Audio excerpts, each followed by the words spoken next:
Je m'appelle Jacques Gauthier. Bienvenue dans cette nouvelle vidéo sur un témoin, un jeune témoin, un saint pour notre temps, Carlo Acutis.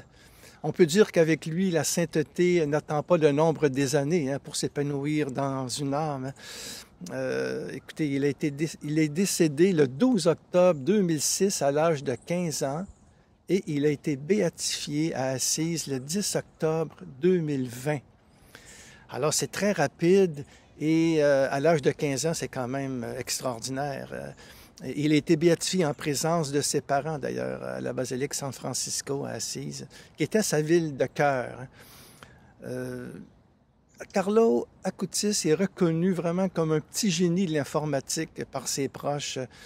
Il est le premier millénial qu'on appelle, c'est-à-dire qui est né entre le début des années 80 et la fin des années 90. C'est le premier vraiment à être inscrit à la liste des bienheureux.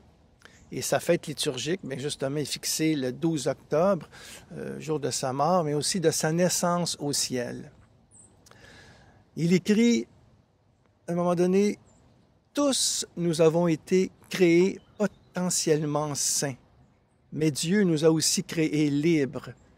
Libres aussi bien le bien que de faire le bien que le mal. Et moi, je veux suivre l'exemple du disciple Jean, le disciple bien-aimé. » Alors ça, c'est une parole de Jean Acutis, pas de Jean, excusez, de Carlo Acutis, que je trouve très prophétique, parce qu'il prend conscience très jeune que nous avons tous été créés potentiellement pour être saints. Mais Dieu nous laisse libres, il nous a créés libres aussi, libres de faire le bien, de faire le mal. Et Carlo, lui, tout jeune, veut suivre l'exemple de Saint Jean, l'évangéliste, le disciple bien-aimé. Alors, ça dit beaucoup aussi de ce désir de sainteté. Ce qui le caractérise, c'est qu'en réalité, Jésus est vraiment au centre de sa vie et il fait de l'Eucharistie son autoroute pour le ciel, comme il dit. Regardons très brièvement sa vie. D'abord, il est né le 3 mai 1991 à Londres.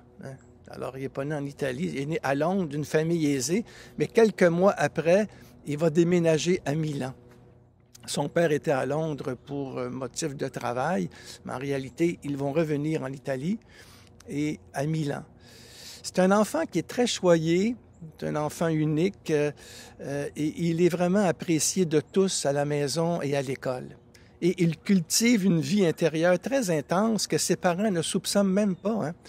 D'ailleurs, on peut dire que sa foi ardente ne vient pas de ses parents. Car ses parents, bon, ils sont catholiques, mais ne vont pas à la messe. On peut dire que pour Carlo, c'est vraiment l'action de l'Esprit Saint en lui qui va vouloir, qui va faire en sorte qu'il va vivre la sainteté au quotidien. Et tout ça, ça va commencer très rapidement. D'abord, il faut dire qu'il est tout naturellement ouvert au sacré. Quand on interviewe, par exemple, sa mère, elle lui dit non, ça ne vient pas vraiment de moi, la foi. C'est que Carlo était très ouvert au sacré, au mystère. Alors, c'est un enfant qui aimait tout jeune aller dans les églises. Il est ouvert à cette dimension-là, je dirais, de l'invisible. Et le 16 juin 1998, quand il fait sa première communion, alors là, il prend alors la décision d'aller à la messe tous les jours. Et il se passionne pour l'Eucharistie. Et justement, il va dire, l'Eucharistie, c'est mon autoroute pour aller au ciel. On peut dire que Jésus devient vraiment le centre de sa vie avec la Vierge Marie. Il dit d'ailleurs, mon secret, comme beaucoup de saints d'ailleurs, mon secret, c'est d'avoir un contact quotidien avec Jésus. Il dira aussi, Jésus est amour et plus on se nourrit de lui, plus on augmente notre capacité à aimer. Alors, pour Carlo, la sainteté signifie être avec Jésus. Comme le bon larron, dans le fond. Quand le bon larron sur la croix, il demande « Jésus, souviens-toi de moi quand tu seras dans ton royaume. » Eh bien, Jésus lui répond « Aujourd'hui même, avec moi, tu seras dans le paradis. » C'est ça qui est important, c'est le « avec moi », être avec Jésus. C'est ça la sainteté. J'en ai parlé beaucoup dans cette chaîne YouTube de la sainteté. Et d'ailleurs, cette vidéo sur Carlo, bien, elle vient tout de suite après une série de 12 entretiens que j'ai donnés sur les maîtres spirituels pour notre temps. Les maîtres spirituels, je dirais aussi, de l'Église.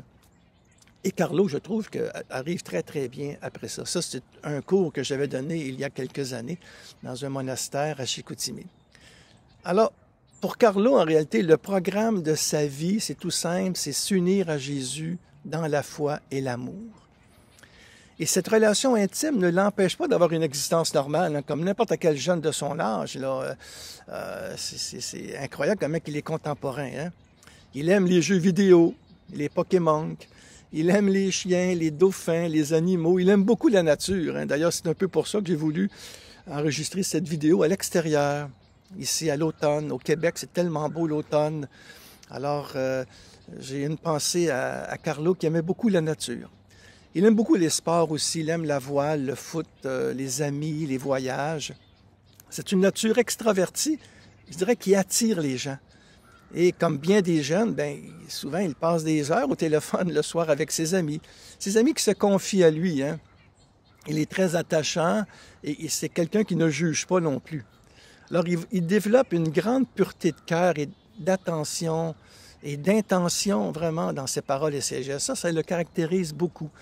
Une grande pureté de cœur à tous les niveaux et aussi une pureté d'intention dans ses paroles et ses actes. Il est vraiment très engagé dans sa foi et d'ailleurs, dès 2002, hein, alors il y a à peu près 12-13 ans,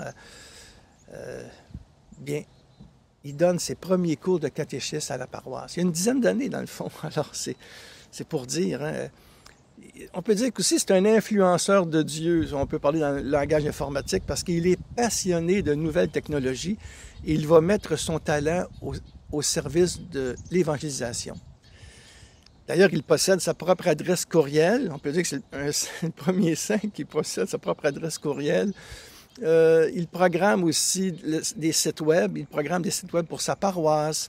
Il va aider au niveau informatique son collège, son groupe de prière. Donc, c'est sûr qu'aujourd'hui, il aurait son blog et il ferait des vidéos sur YouTube. D'ailleurs, il a créé des vidéos lui-même pour s'amuser, tout jeune. C'est un fan des produits Apple aussi. D'ailleurs, il renonce à 2 années de cadeaux de Noël et d'anniversaire pour recevoir un Mac. Et en 2004, le cyberapôtre, on peut dire qu'il est, lui, il met en ligne sur Internet les miracles eucharistiques. Il va faire toute une exposition, toute une série sur les miracles eucharistiques virtuels. Et c'est une exposition qui va se promener à travers le monde dans des milliers d'endroits différents. Carlo, c'est quelqu'un de souriant, qui est très près des gens, qui a beaucoup le souci des plus faibles. Hein. On peut dire qu'il brise la barrière des classes sociales parce que lui, il est vraiment de famille bourgeoise. Mais il aime beaucoup servir les pauvres dans les soupes populaires, les clochards dans la rue sans les juger. Des fois, il apporte des repas aux clochards qui sont tout près de la maison où il habite à Milan. Et son aspiration à lui, c'est d'être vraiment lui-même, sans succomber aux idées à la mode. C'est là sa phrase célèbre qui a été reprise par le pape François d'ailleurs. Il dit, « Nous sommes tous nés comme des originaux, mais beaucoup d'entre nous meurent comme des photocopies. » Alors c'est une parole de Carlo, ça, qui fait image et qui va rester. En fin de compte, en voulant dire qu'on n'a pas à faire comme les autres, on a à être soi-même. Et lui-même témoigne de sa foi auprès de ses amis. Puis il va défendre ses convictions avec audace, comme le respect de la vie, hein, du début de la vie jusqu'à la fin. Il est contre l'avortement, et puis il va justement le dire aussi avec respect, mais il est en cohérence avec ses convictions. Il entretient aussi des amitiés très profondes avec des personnes d'autres religions, comme Rachesh, un hindouiste qui est employé par ses parents et qui, à son contact, eh bien, demande le baptême et se convertit au christianisme. Alors, cet adolescent-là, amoureux de Dieu et du monde, il trouve sa joie dans l'adoration eucharistique et c'est là qu'il va puiser sa force, son intimité profonde avec le Christ. Il dit, « Sous le soleil, on finit par bronzer, mais sous le regard de Jésus Eucharistie, on devient saint. » Alors, il est en pleine santé, il n'y a pas de problème vraiment. Alors, nul ne se doute que sa fin approche sur Terre. Hein. Et en février 2006, il fait un dernier voyage à Fatima. Il aime beaucoup aller à Fatima. avant de mourir quelques mois plus tard d'une leucémie foudroyante qui va se déclarer en 3 jours seulement. Il va être à l'hôpital, il meurt. Et c'est inattendu, il a 15 ans. Il confie à ses parents: « J'offre toutes ces souffrances pour le pape et pour l'Église. » Et son corps, qui est retrouvé intact après sa mort, va être exposé à Assise avant sa béatification.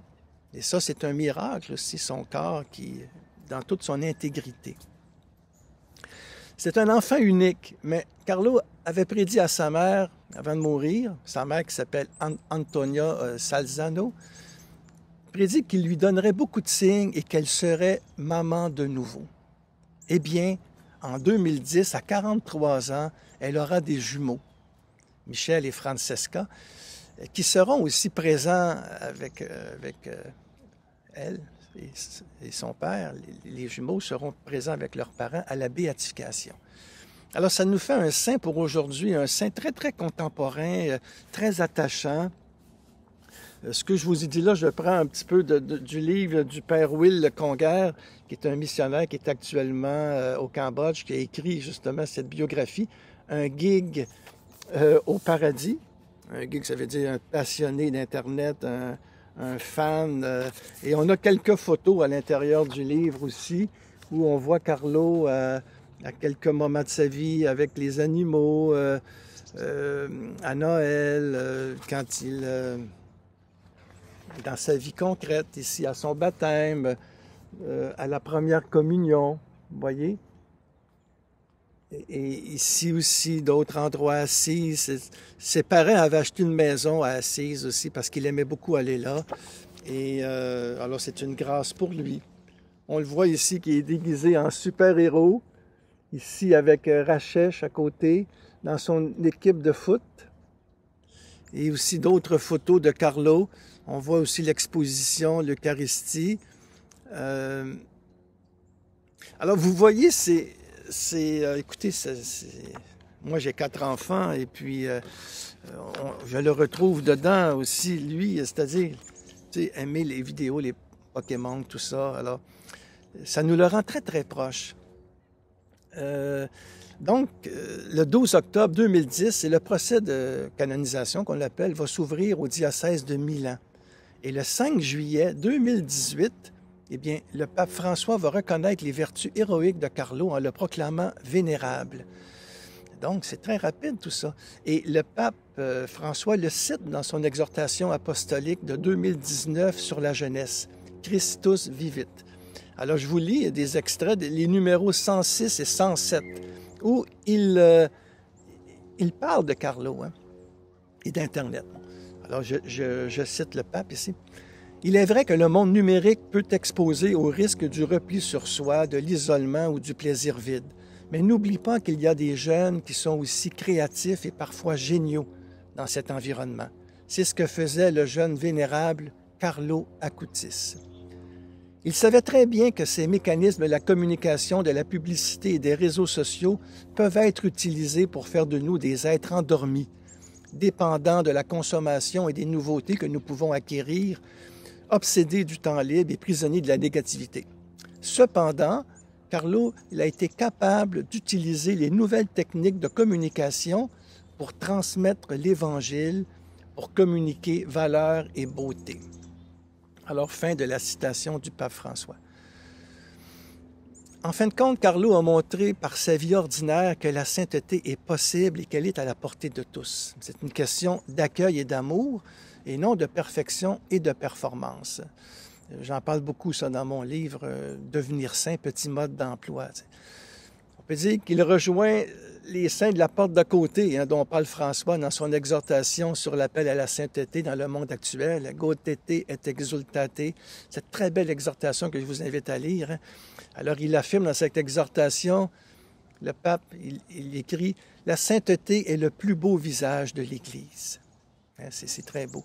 Et celle-ci, l'Église, elle a besoin vraiment de témoins au cœur pur comme Carlo qui parle aujourd'hui, qui se savent pécheurs, mais qui sont ravis d'être pardonnés, qui sont joyeux. Comme l'écrit le pape dans son exhortation, il écrit « Le saint est capable de vivre joyeux et avec le sens de l'humour. Sans perdre le réalisme, il éclaire les autres avec un esprit positif et rempli d'espérance. Alors moi, je pense que si Carlo a vraiment porté beaucoup de fruits, c'est parce qu'il est demeuré dans l'amour et l'amitié de Jésus. C'est ça son secret. Et moi, comme tous les saints, ça m'inspire beaucoup parce qu'ils nous conduisent à Jésus. On n'a pas à les imiter, mais on a à imiter celui qu'ils suivent, le Christ. Et Carlo est arrivé très jeune à une grande maturité spirituelle qui a bouleversé sa famille et ses amis. Il a puisé sa force et sa joie en intériorisant des pratiques toutes simples, mais qui sont tellement fécondes. Pratiques toutes simples comme la messe, le plus souvent possible, l'adoration eucharistique, le chapelet, le sacrement de la réconciliation. Il allait souvent au sacrement de réconciliation, Carlo. Il disait « Demander pardon et se réconcilier avec Dieu, c'est comme allumer le feu de sa montgolfière et jeter les pierres qui alourdissent sa nacelle. » Encore là, un langage très imagé qui nous parle aujourd'hui. L'Évangile qui a été choisi pour sa messe de la béatification illustre bien l'attachement de Carlo à Jésus. C'est Jésus la vigne, c'est Jean, c'est le chapitre 15 de Jean. Saint Jean, Jésus qui dit « Je suis la vigne et vous êtes mes sarments ». Et c'est là que Jésus va manifester son désir pour nous que nous soyons ses amis. Et alors, c'est ce texte-là qu'on a pris pour l'évangile de sa béatification. Je vous en lu un extrait, c'est Jésus qui nous dit « Je vous appelle mes amis, car tout ce que j'ai entendu de mon Père, je vous l'ai fait connaître. Ce n'est pas vous qui m'avez choisi, mais c'est moi qui vous ai choisi et établi afin que vous alliez, que vous portiez du fruit et que votre fruit demeure. Alors, tout ce que vous demanderez au Père en mon nom, il vous le donnera. » Alors, très, très belle parole qui s'applique très bien à Carlo, qui est un ami de Jésus, qui a été choisi par le Christ, qui a porté du fruit parce qu'il est demeuré dans l'amour de Jésus. Et Jésus nous dit que tout ce qu'on demandera au Père en son nom, il nous le donnera. Alors, c'est une parole de réconfort pour nous aujourd'hui, qui vivons différentes épreuves. Des fois, peut-être que nous nous ennuyons aussi sur terre. Nous sommes faits pour le ciel. Nous avons peut-être un désir d'éternité en nous. Mais sur terre, nous avons à aimer. Et pas besoin que ça soit très long. Vous voyez, 15 ans pour Carlo.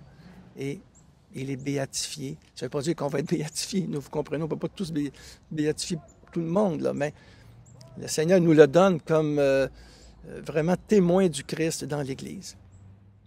Est-ce qu'un jour, Carlo sera déclaré patron des adolescents et d'Internet? Je ne sais pas, l'avenir nous le dira. Mais aujourd'hui, je peux vous dire qu'il est très agissant dans la communion des saints. Il aide beaucoup, beaucoup de personnes à se rapprocher de Dieu et à se convertir au Christ. C'est très, très fort, ça. Il y a des témoignages là-dessus de jeunes qui ont été touchés par lui. Et on peut lui demander des choses. Il intercède pour nous, hein. Il aide beaucoup de gens à se convertir au Christ. Alors, il n'a pas fini de nous étonner, Carlo, le jeune béatifié le 10 octobre 2020. Sa prière et sa vie sont vraiment des phares dans la nuit de notre monde. Et le Seigneur nous l'a donné justement pour nous encourager, nous aider à continuer à aller vers lui. Alors, si vous voulez en savoir un peu plus long, j'ai quand même ce que je vous ai dit là, dans cette vidéo, eh bien, vous le retrouvez dans mon blog. J'ai écrit tout un article dans mon blog sur Carlo Acutis, un saint pour notre temps, et vous retrouvez les liens là-dedans au livre du père Willy Conquer, Carlo Acutis, un guide au paradis. Il y a d'autres liens aussi. Entre autres, il y a un très, très beau... C'est un film, en fin de compte, qui est sur YouTube, une vidéo de 30 minutes faite par la communauté Le Chemin Neuf sur la vie de Carlo Acutis. Je vous recommande ce film. Je pense qu'on a intérêt à connaître ce témoin qui nous est donné pour aujourd'hui. Et je veux simplement terminer ce bref survol de la vie de Carlo Acutis par une prière.